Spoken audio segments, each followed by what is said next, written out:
시간이 우리가 지금 많이 쫓기는 상황이라서 우리 백 박사님 발제해 주시고 9시 반에는 마치도록 하겠습니다. 그래서 발제해 주시고 우리가 패널 토익 조금 하고 마치도록 그렇게 하겠습니다.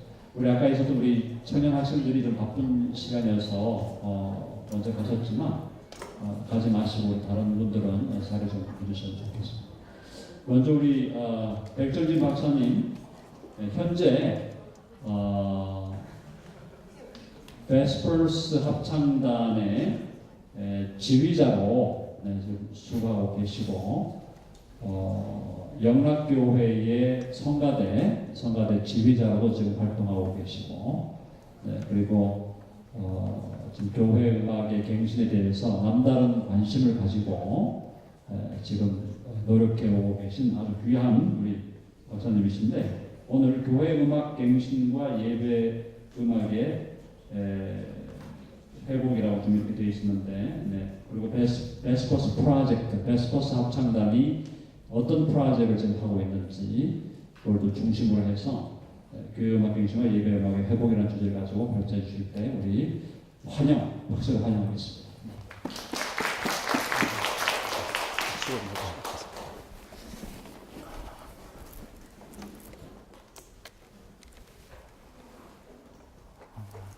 네, 안녕하세요. 방금 소개받은 백정진입니다.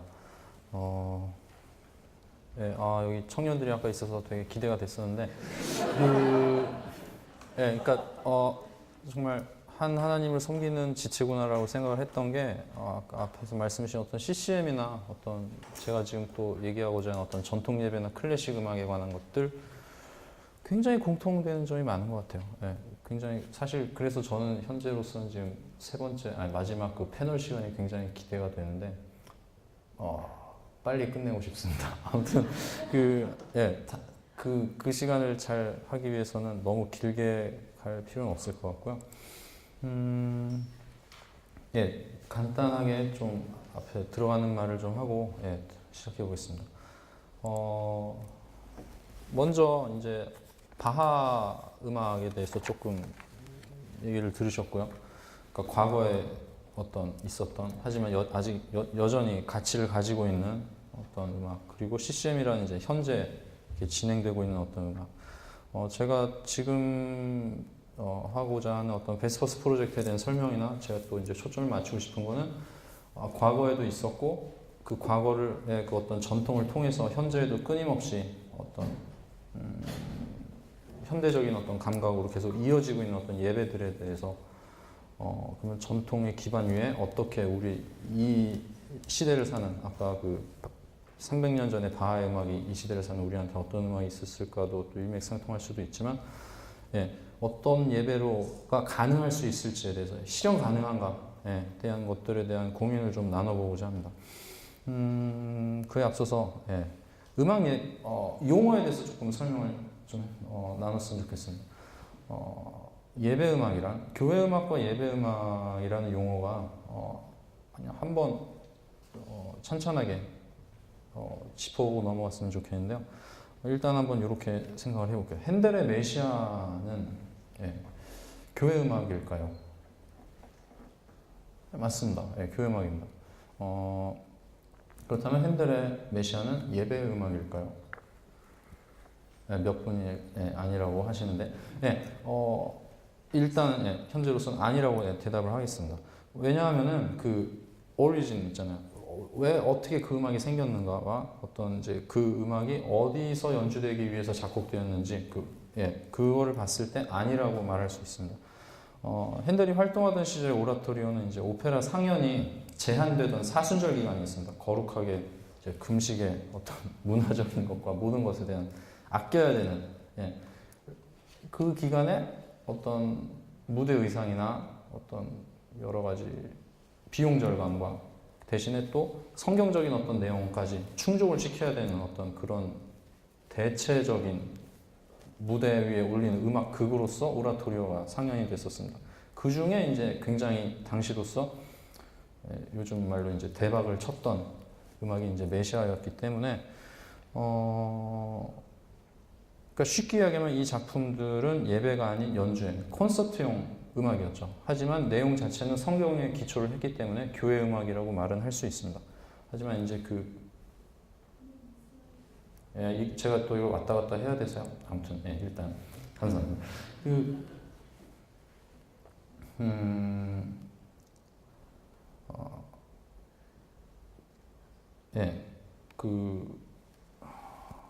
콘서트용 음악이었었다라는 것과 하지만 그 어떤 내용적으로 성경에 대한 그걸 담고 있기 때문에 예배 안에서 어떤 한 곡 정도 뽑아서 아니면 몇 곡을 발췌해서 예배 안에서 사용하는 건 가능합니다. 그럴 경우에는 예배 음악으로 쓸 수 있다라고 말할 수 있지만 어떤 전체적인 그걸 봤을 때는 아니라고 말할 수 있습니다. 그렇다면 이건 이제 질문을 안 드려도 될 것 같은데 아까 김정은 교수님께서 말씀하신 것처럼 바하의 칸타타는 교회 음악이기도 하고 예배 음악이기도 합니다. 왜냐하면 당연히 그 말씀의 기초 성경적인 내용이 있고 예배를 위해서 작곡이 되었습니다. 말씀하신 것처럼 매주의 예배, 이번 주는 어떤 예배, 그러니까 예를 들어서 대림절 첫째 주다, 예수님의 오심에 대한 구약의 말씀들을 그 예언의 말씀들을 되새기는 어떤 내용이 있다. 그러면 거기에 맞춰서 칸타타가 작곡이 됩니다. 그 다음 주에 대림절 둘째 주 하면 또 그거에 대한 좀 더 이제 예수님의 오심에 대한 그 기다림이 깊어지는 내용으로 또 칸타타가 작곡이 됩니다. 그런 식으로 어떤 예배에 그 초점을 맞출 수 있는 형식으로 이렇게 음악이 의도가 돼서 작곡이 된 거기 때문에 굉장히 훌륭한 예배 음악이라고 말할 수 있습니다. 좀 칸타타에 대해서 조금만 더 설명을 드려볼게요. 이 칸타타가 어떻게 이제 아까 말씀하신 건 한 3년치를 그냥 쫙 작곡했다고 말씀을 하셨는데 어떻게 1년 풀로 50여 개 이제 특별한 예배까지 합치면 60여 개를 작곡을 했다고 기록에 남아 있어요. 그게 어떻게 가능했을까? 그 대본집이 1년치가 납니다. 대본이라고 하는 건 뭐냐면은 지금으로서는 되게 좀 생소하지만 당시에는 1년치의 예배에 대한 계획이 나와 있습니다. 무슨 주일에 무슨 말씀을 읽어야 되고 심지어는 이제 그 무슨 말씀을 읽어야 되는지가 구약과 서신서와 복음서 세 가지가 이제 교회력적으로 일맥상통하는 내용이 딱딱딱 정해져 있습니다. 교회력에 따라서. 그거에 기초해서 그 시대의 신학자라든지 문학가들이 대본을 씁니다. 그러면 바하 같은 음악가가 딱 보고 그 1년치의 대본 중에 누구 거를 선택을 하겠죠. 해서 음악을 씁니다. 한 1년치의 이게 계획이 나와 있죠. 그리고 이제 그러면 그게 그날의 어떤 회중 찬송과 설교와 이런 것과 맞물려 들어가면서 굉장히 깊이 있게 들어갈 수 있습니다. 그리고 특별히 이제 바하의 칸타타는 그 구약과 서신서와 복음서 중에 복음서의 말씀을 그대로 반영하는 경우가 제일 많습니다. 그렇기 때문에 생각을 해보시죠. 예를 들어서 제수요일이라고 아시나요? 이제 사순절이 시작되기 전에 사순절이 첫날이 시작이 됩니다. 자꾸 길어지면 안 되는데 제가 바하를 워낙 좋아해서 아무튼 그 사순절이 시작되기 전 그러니까 수, 화, 월, 주일 그 주일이 이제 우리나라에서는 이제 조금 생소하긴 하지만 주현절로서는 마지막 주일이고 주현절 후 몇째 주로 따지면 마지막 주일이고 루터란 교회에서 이제 퀸과제시마라고 합니다. 퀸과제시마 주일이라고 하는 거는 이제 역으로 생각해 보면 예수님의 부활절이 오기 50일 전 그쯤이 됩니다. 왜냐하면 이제 사순절이 40일이긴 하지만 일요일을 뺀 거기 때문에 그걸 계산을 다 더하면 한 6일 정도 더해져서 아무튼 50일 전이 됩니다.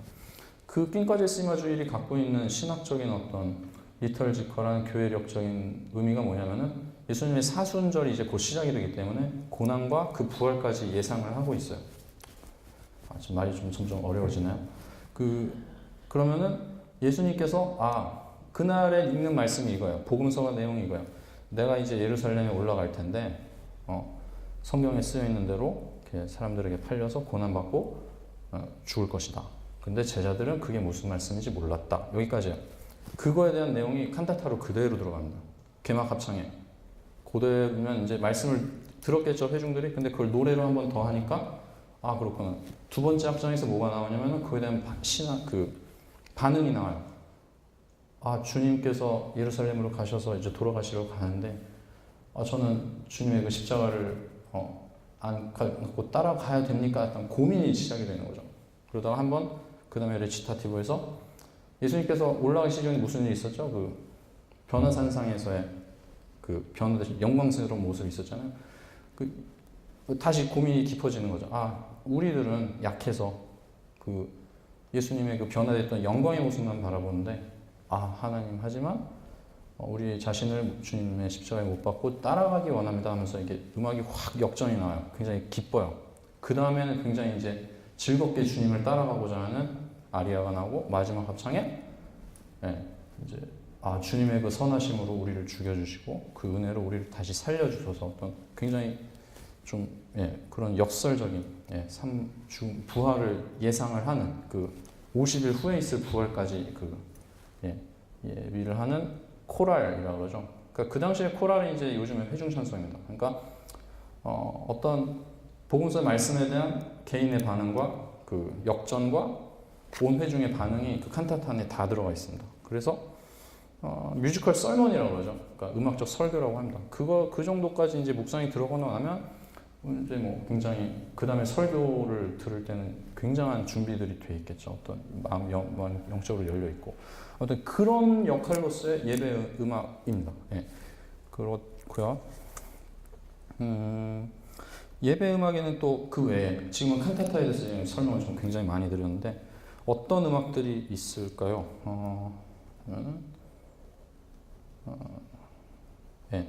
일단 회중 찬송이 있겠고요. 오르간 전주 후주, 그다음에 송영도 이제 인예송, 기도송, 축도송 등등 있고요. 이제 찬양, 어떤 대표 찬양이라고 말할 수 있는 찬양이 있고, 그다음에 시편가라고 썼는데 우리나라에서는 조금 생소하지만 이제 굳이 따지자면 교동문 낭독의 시간이라고 보시면 돼요. 교동문에 시편이 많죠. 하지만 그거를 이제 곡조를 얹어서 할 수 있는 그 시편가의 순서들이 또 있습니다. 여기에 있는 이 예배 음악들의 각각의 순서들을 보면서 유추할 수 있는 거는 여기 밑에 써 있듯이 연주 목적으로 만들어지거나 연주 목적으로 행해지는 음악이 아니라 예배를 목적으로 한다는 거. 그러니까 콘서트를 위한 것이 아니라 예배를 위해서 한다는 거. 그 다음에 이것이 예배 안에서 그거 자체로 주목받거나 이렇게 주제가 되는 것이 아니라 예배의 흐름과 그 각각의 순서들을 보조하는 기능 음악이라는 거죠. 기능 음악이라는 그 용어에 대해서 조금 다시 한번 생각을 해볼게요. 그러니까 이게 적절한 그 예일지 모르겠지만 한번 이렇게 생각해보죠. 만약에 어디 영화에서 많이 보시다시피 어디 뭐 바나 이런 데서 이렇게 재즈 뮤지션들이 어떤 배경음악을 깔아주죠. 근데 어떤 그거의 분위기를 이렇게 잡아주는 어떤 뭐 백그라운드 음악 같은 역할을 하는 거죠. 그거에 이렇게 집중하진 않잖아요. 티켓을 내고 사람들이 너무 이렇게 제가 이렇게 깎아내린다고 생각하실 수 있을지 모르겠지만 제가 생각하는 바른 예배 음악이라는 기능 음악입니다. 하나님께 예배를 드리고 어떤 봉헌을 할 때 봉헌에 대한 그 행위와 함께 드려지는 음악, 그리고 어떤 뭐 성찬을 할 때 우리의 행위와 함께 드려지는 음악, 또 함께 목소리를 맞춰서 회중들이 모두 함께 이제 한 목소리에 올려드는 회중 찬송, 이 모든 것들이 그 기능을 담당하는 거예요. 기능을 갖고 있습니다. 그거 자체로 그 음악이 주목을 받고 박수를 받는 것이 아니라 그것을 통해서 하나님으로 이렇게 영광을 올려드리는 그 기능과 그 통로가 되는 음악을 예배 음악이라고 말할 수 있겠습니다. 그러면은 베스퍼스 콰이어에서 진행하고 있는 베스퍼스 프로젝트에 대해서 잠깐 설명을 좀 드릴게요. 제가 이제 한국에 오서 이제 3년째인데 많은 사람들이 이제 공부를 하고 들어와서 합창단을 뭐 만들기도 하고 하는데 제가 하고 싶었던 것은 어떤 이 합창단, 이 콰이어를 통해서 어떤 연주회나 이런 것을 올리는 것이 아니라 예배를 좀 올리고 싶었어요. 근데 그 미션 커미트먼트라 그럴까요? 어떤 목표를 잡아놓은 게 예배 음악을 예배 자리로 되돌려 보고 싶었던 게 있었어요. 근데 이제 그거는 1차적인 목표였죠. 근데 그걸 통해서 이제 얻고자 좀 더 하고자 하는 2차적인 목표는 아까 목사님 말씀하신 것처럼 좀 더 한 번 더 되돌아보고 그 본질에 대해서 다시 한번 생각해보고 고민해볼 수 있는 그 자리에 참석한 사람들이 그것을 보고 그런 기회를 좀 제공을 하고 싶었습니다. 따라서 이제 저희가 드리는 그 베스퍼스 프로젝트 이제 다음 이제 조금 지난 5월에 드렸던 그 예배를 조금 몇 장면 이렇게 음원으로 들려드릴 텐데 이 예배들이 사실 이제 가장 모범적인 어떤 예배 모범 답안이라고 제시하는 것은 아닙니다. 하지만 이 시대에 우리가 드릴 수 있는 다양한 예배 모습들 가운데서 예전과 전통 기반 위에 만들어진 그런 어떤 실현 가능한 하나의 예를 나누고 싶은 그런 마음으로 진행을 하고 있습니다. 어떤 예배가 이제 디자인이 될 때, 예배가 준비가 될 때 어떻게 들어갈까요? 일단 테마, 어떤 주제가 있겠죠. 그냥 무작정 그냥 그러니까 오디너리, 그러니까 평주일 해가지고 그냥 어떤 주제도 이게 가능한 예배가 있을 수도 있지만 그날 전하고자 하시는 어떤 설교하시는 목사님의 테마가 있을 거고 그거 외에도 어떤 지금 여기 보이시다시피 어떤 교회력에 따른 테마들이 얼마든지 가능합니다. 이 교회력에 대해서 잠깐 설명을 살펴볼게요. 일단 지금 우리의 이제 달력은 1월 1일부터 시작을 하지만 이제 교회력은 대림절부터 시작을 합니다. 12월 아마 첫째 주가 되겠죠. 올해는 이제 11월 30일 딱 그날이 이제 대림절 첫 주로 걸렸는데 아무튼 예수님의 오심을 기다리는 대림절이 있고 그 다음에 25일 성탄절이 있고 그 다음에 1월 6일 예수님 탄생하시고 12월 12일 후에 이제 동방박사들이 예수님께 와서 경배를 드렸다는 것과 이제 예수님께서 이제 세례를 받으시고 공생의 사역을 시작하신 것, 그 다음에 가나의 혼인잔치에서 첫 번째 기적을 일으키신 것을 다 합쳐서 주연절, 현연절이라고 합니다. 이제 굉장히 짧아요. 몇 주 있다가 금방 사순절로 그 공생의 사역이 넘어가 버리기 때문에 아무튼 그 후에 이제 사순절이 있고요. 40일 후에 부활절이 있죠. 그 다음에 부활절 후 몇째 주, 부활절 후 또 셋째 주, 넷째 주 하면서 좀 카운트가 들어가다가 예수님께서 이제 40일 정도 땅에 계시다가 이제 승천을 하셨죠. 승천일은 잘 안 지킵니다, 사실. 하지만 이제 엄연한 그 교회력적으로 있는 절기이고요. 그 다음에 승천하시고 열흘 있다가 성령 강림주일이 있었죠. 그 다음에 성삼위일체주의로 지키기도 합니다. 그건 이제 어떤 성경의 사건이라기보다 이제 어떤 예수님께서 하늘로 올라가시고 약속하신 성령이 을 허락하신 다음에 이제 어떤 그 성삼위일체에 대한 초대교회의 그 완성체라고 생각할 수 있죠. 그 다음에 이제 성령 강림 후 몇째 주 그렇게 카운트하거나 아니면 성삼위일체주일 후 몇째 주 이런 식으로 쭉 카운트합니다. 뭐 20 몇째 주까지 쭉 합니다. 여름 시즌이 그렇게 지나가고요. 그 다음에 우리나라에 이제 개신교에서 볼 수 있는 뭐 종교개혁주의, 어떤 추수감사주의 이런 테마가 다 있겠죠. 이런 것들을 가지고 어떤 그날의 예배와 들어가는 임예송부터 회중찬송과 말씀과 어떤 하나의 흐름으로 갈 수 있다는 거죠. 아까 목사님 말씀하신 어떤 음악가들의 양육에 대해서도 말씀을 하셨는데 절대로 이거는 한 사람이 만들어낼 수가 없습니다. 음악 파트를 담당한 사람 전문가들이 그날에 맞는 좋은 음악을 고를 수 있고 함께 모여서 코업으로 만들어야지만 가능한 겁니다. 그렇지 않으면 굉장히 무책임한 이렇게 말해도 될지 모르겠는데요. 이것 때문에 되게 조심스러워지네요. 아무튼 그 무책임한 예배가 되어버릴 수 있습니다. 왜냐하면 나는 내 파트 할게. 주일을 내가 만나 이렇게 되면 그거를 그 자리에 오는 그 수많은 성도들 회중들은 누구도 책임지지 않은 그 예배의 흐름 가운데 그냥 따라가게 됩니다. 아무튼 예배 순서로 좀 들어가 보겠습니다. 이제는 오르간 전주인데요. 베스퍼스가 지난 5월에 드렸던 예배를 잠깐 보면서 가겠습니다. 생소한 주제이긴 했지만 이제 지난 5월 29일에 승천일이라는 테마에 맞춰서 베스퍼스가 한번 예배를 드려봤습니다.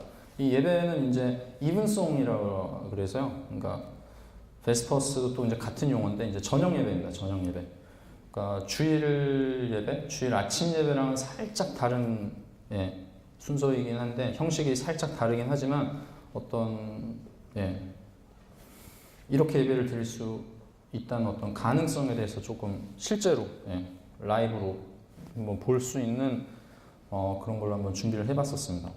우선 승천일이라는 것은 부활하신 예수님께서 이제 제자들을 이 땅에서 다 이렇게 회복시키시고 이제 올라가시죠. 오르간 전주로 생각을 했던 게 이제 오늘 하나님의 아들이 승리하셨다라는 이렇게 번역이 가능한 바하의 오르간 곡으로 오르간 전주를 골랐습니다. 이 지금 제목 자체가 그냥 하나님의 아들이 승리하셨다라고 말을 이렇게 돼 있지만 이제 어떤 부활에 관한 것도 있고 부활절 이후에 이제 그 교회력적인 연속성으로도 생각을 할 수 있고요. 또 하나는 이 코랄의 이제 1절이 죽음에서 부활하사 승리하신 예수님께 감사드립니다라는 내용을 담고 있어요. 그렇기 때문에 부활하시고 이제 하늘에 오르실 주님에 대한 그 묵상이 가능한 음악이라 생각하고 골랐습니다. 당연히 지금 2014년을 사는 한국에 있는 성도 아니면 음악 매니아라 하더라도 이 코랄을 들었으면 그게 그 내용인지 모릅니다. 그 당시에 하지만 당시 이제 라이프치히에 살았던 사람들은 알았습니다. 왜냐하면은 루터 교회에서 코랄이라고 하는 거는 굉장히 중요했죠. 왜 중요했냐면은 루터가 종교개혁을 했을 때 사실 예배 형식을 많이 바꾸진 않았어요. 형식을 많이 바꾸진 않았어요. 하지만 눈에 띄게 바꿨던 게 코랄이었습니다. 코랄이 뭐냐면은 그 어떤 특정 콰이어나 그 사제한테만 있었던 그 노래의 기회가 회중들한테 간 거야. 또 하나는 뭐냐면 라틴어로만 모르는 말로만 드렸던 예배들이 그 사람들의 모국어인 독일어로 바뀐 거죠. 그러니까 내가 무슨 말을 하는지 아는 거를 내 입을 열어서 드리는 거예요. 이 사람들한테 목숨과도 같았습니다. 왜냐하면 그때 그 당시에 이제 막 죽었잖아요, 사람이. 그러니까 목숨을 걸고 코랄을 부르는 거야. 그렇기 때문에 무슨 코랄이 나면 그건지 다 알아요, 루터라는 사람들은. 그러니까 당시에 바하가 이 코랄을 오르간 전주를 쳤다면 이 사람들은 부활하신 예수님과 이제 하늘에 오르시는 승리하신 예수님을 이렇게 떠올렸을 거예요. 어떤 그런 식의 예배 준비가 선곡이 가능한 하나의 예로 이렇게 골라봤습니다. 그 다음에 두 번째 임예송입니다. 이 곡은 저희가 그날 그냥 좀 음악적으로 좀 강약을 맞추기 위해서 라틴어로 불렀는데요. 내용이 사도행전 1장 11절에 그 하늘로 오르신 예수님을 이렇게 사람들이 쳐다보고 있을 때 그 천사가 한 말입니다. 잠깐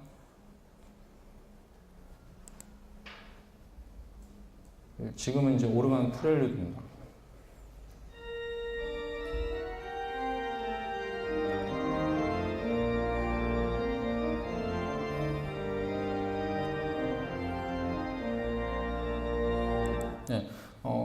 길게는 듣지 않겠습니다. 아까 그 준비 찬양에 대한 말씀을 하셨는데요.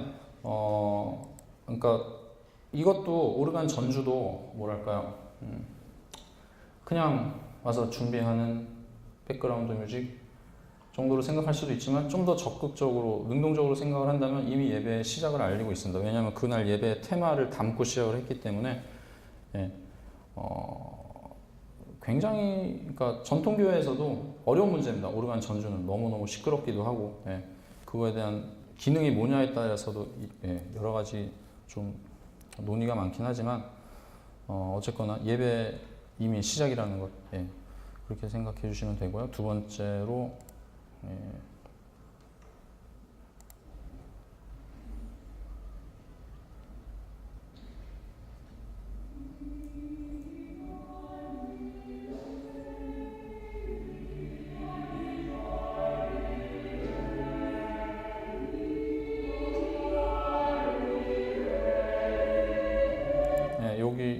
옆에 이렇게 번역이랑 보이시죠?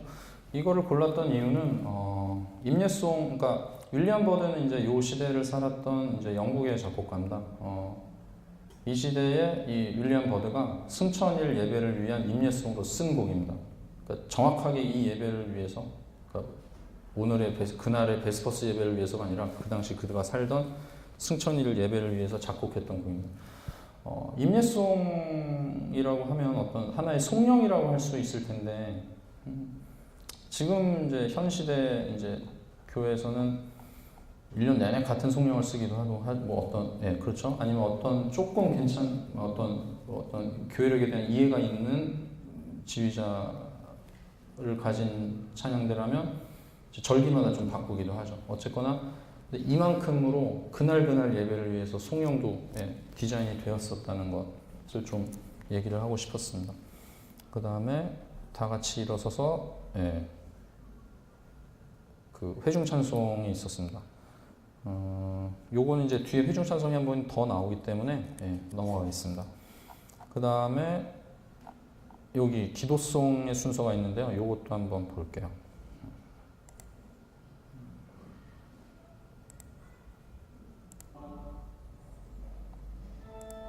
아홉.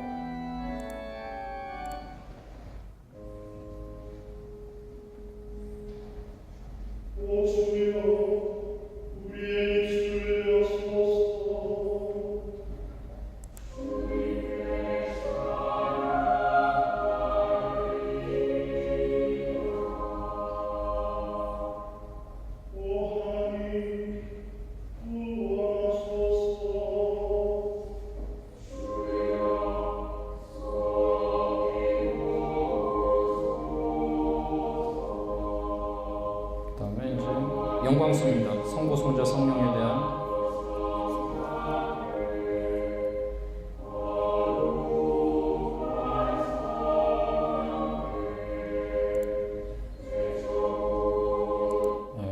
이 속히 구하소서, 이 구원하소서는 이제 O Lord make haste to help us 시편에 나와 있는 내용으로 이렇게 근거를 해서 예배를 여는 어떤 기도문에 이 작곡가가 곡조를 붙였습니다.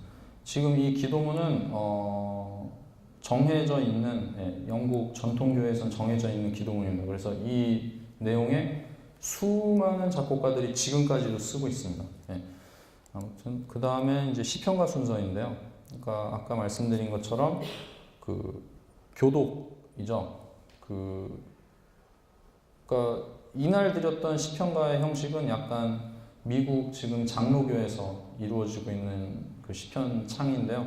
원래는 이제 교독하듯이 이렇게 양옆에서 이렇게 두 그룹으로 나뉘어서 주고받고 하는 형식이었는데, 이날은 좀 콰이어가 이제 그 시편 내용을 부르고 이제 온 회중이 다 같이 그 리프레인이라고 그러죠. 후렴구를 하는 그런 형식으로 해봤었습니다.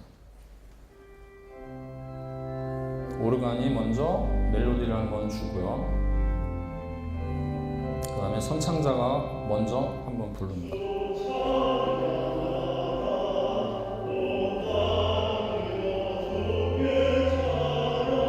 다음에 온 회중이 같이 부릅니다.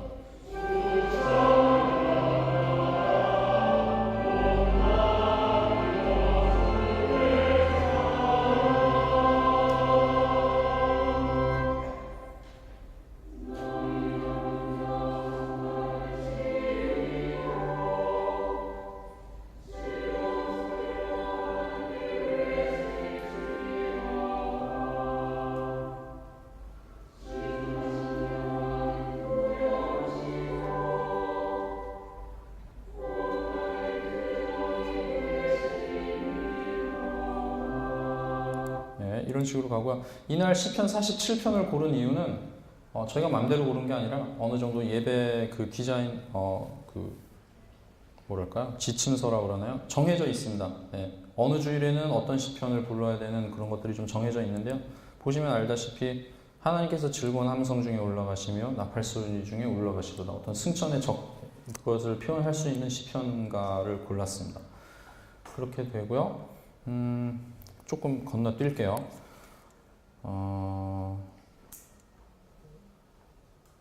말씀을 읽고 사도행전 1장 11절 아까 그 갈릴리 사람들아 내용이 포함된 말씀을 읽고 마리아의 찬가라는 누가복음 1장 46절에서 55절의 말씀을 토대로 곡을 붙인 곡을 하나 했고요.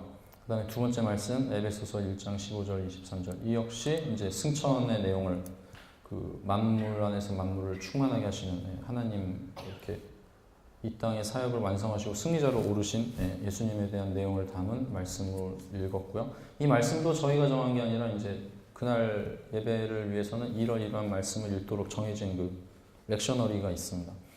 그 다음에 이제 누가복음 2장 29절에서 32절을 토대로 한 시몬의 기도로 한 번 더 노래가 있었고요. 그 다음에 다 같이 일어나서 사도신경을 했고요. 그 다음에 기도가 있고요.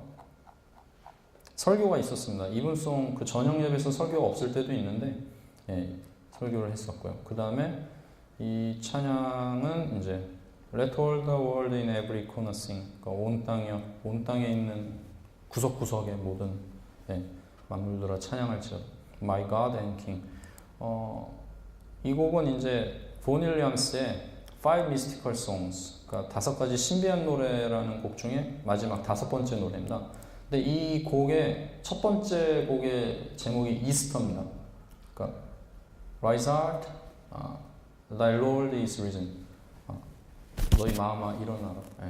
너희 주께서 부활하셨다 하면서 그 다음에 이제 이 사랑으로 오신 주님이 이제 그 어떤 그 영혼에 대해서 와서 나의 성찬을 받고 어떻게 그런 내용들이 2, 3, 4악장에 넘어가고 5악장에 이제 결말로서 나오는 곡인데 승천의 어떤 그 흐름과 맞아서 골랐습니다. 그 다음에 공동의 감사기도를 다 같이 읽었고요. 마침 기도를 인도자께서 하시고 회중 찬송이 있었는데 요거를 좀 들어볼게요.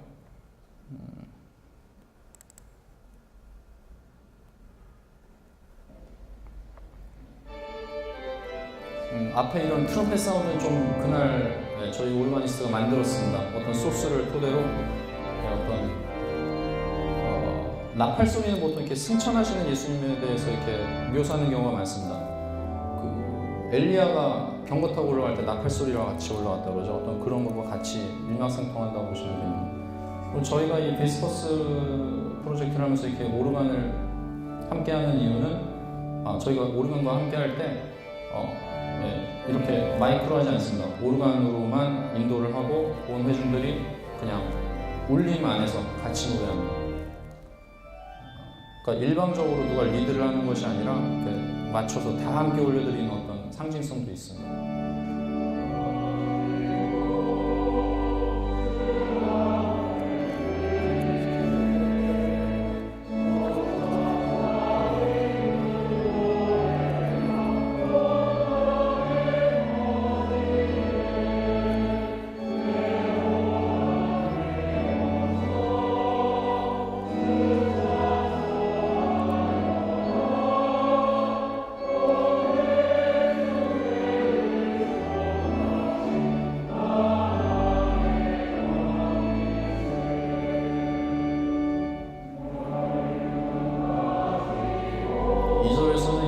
소리를 좀 바꿨습니다. 작은 소리를 바꾸고 콰이어도 사성부로 바꿔 불렀습니다. 1절에서는 다 같이 멜로디를 했고 약간 다양성을 주고 있습니다.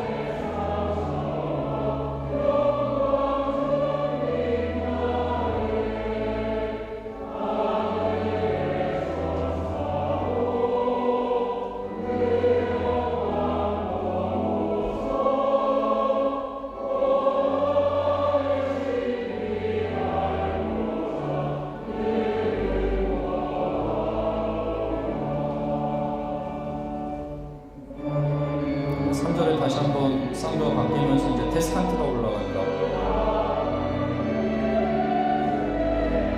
소프라노의 높은 음이 들리시죠? 이건 이제 어떤 하늘의 천사들이 화답한다는 좀 상징성도 있고요.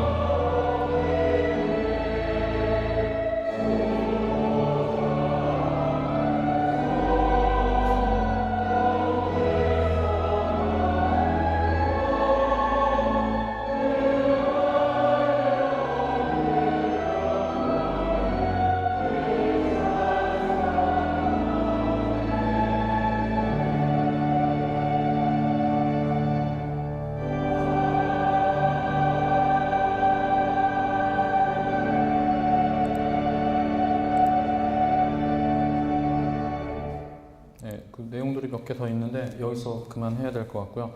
그냥 마치는 걸로 그러니까 저희가 이런 그러니까 어떻게 보면 구시대의 이런 소스들을 가지고 지금 현 세대에 가능한 것들을 찾을 수 있을까에 대한 물음을 던지는 거는 어떤 이 노래를 해야 된다는 것이 아니라 그 노래들을 했던 그 시대의 그 선조들의 신앙이 뭐였는지 그리고 그 형식들은 왜 그렇게 되었고 그러니까 그 홍해를 건넜던 이스라엘 백성들이 왜 찬양을 했었는지에 대한 것부터 다시 한번 생각을 했으면 하는 거고요.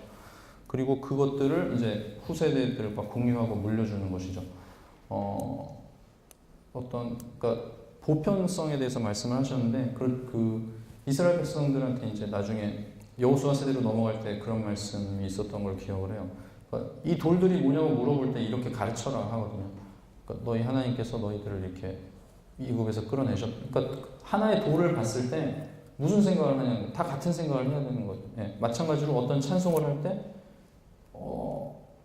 어떤 기성세대는 찬양을 아는데 가르치지 않아서 후세대들이 그 찬양을 모른다면 그 사람들이 한 자리에 모였을 때 같은 생각을 하면서 예배를 드릴 수 있겠냐는 거죠. 어떤 그런 거가 있었고요. 또 다음에는 회중에게 어떤 보여주는 공연 성향의 어떤 예배와 그 다음에 회중이 참여해서 함께 올려드리는 그런 성향의 그러니까 어떤 방향성을 한번 생각을 해볼게요. 회중들이 이렇게 봐서 앉아서 감상을 하죠. 심지어는 이제 어떤 이건 좀 민감한 문제일 수 있지만 이제 어떤 찬양이 끝났을 때 박수를 치는 경우도 굉장히 많습니다. 그게 틀렸다라는 것이 아니라 거기서 이제 무의식적으로 생각이 되는 박수를 치는 사람이나 잘 들었다라고 치면 그럴 수 있어요. 왜냐하면 찬양이기 때문에 늘 어떤 그 유혹을 주는 세력이기 때문에 심지어는 그 찬양을 하나님께 올려드리고 박수가 터져 나왔을 때 그걸 듣는 사람의 마음도 흔들릴 수가 있습니다. 어쨌거나 그런 예배의 방향성에 대해서 그 다음에 또 하나는 그 방향성이 그러니까 온 회중이 그러니까 대표자뿐만 아니라 대표자를 회중이 보는 것이 아니라 대표자와 회중이 함께해서 하나님께 그러니까 객석에 하나님만 계시는 거죠. 하나님께서 받으셔야 되니까 그런 방향성과 그 다음에 이런 예배들을 위해서 목회자와 음악과 교회 스태프들의 협력, 어떤 전문성의 인정이 좀 필요하지 않을까. 여기서 마무리를 하겠습니다. 이 정도로 조금 감사합니다.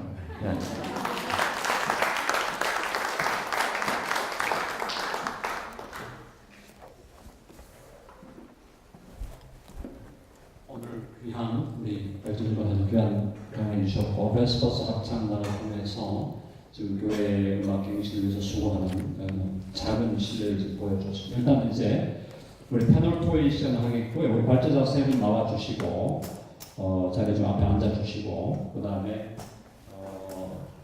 우리 함께 하신 우리 형제자 자매님들에게 질문을 받고 질문에 대해서 또 답변하고 하는 그런 시간 갖도록 하겠습니다.